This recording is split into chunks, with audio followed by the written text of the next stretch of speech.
சொல்லுக்கும் அர்த்தத்துக்கும் தூரங்கள் கிடையாது. சொல்லாத காதல் எல்லாம் சொர்க்கத்தில் சேராது. எண்ணிக்கை தீர்ந்தாலும் முத்தங்கள் தீராது. எண்ணிக்கை பார்த்தாலே முத்தங்கள் ஆகாது. அனுபவமோ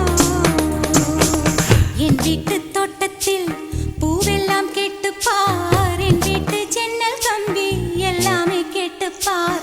என் வீட்டு தென்னங்கீற்றை இப்போதே கேட்டுப்பார். என் நெஞ்சை சொல்லுமே. உன் வீட்டு தோட்டத்தில் பூவெல்லாம் கேட்டுப்பார். உன் வீட்டு ஜன்னல் கம்பி எல்லாமே கேட்டுப்பார். உன் வீட்டு தென்னங்கீற்றை ஒவ்வொன்றாய் கேட்டுப்பார். என் பேர் சொல்லுமே.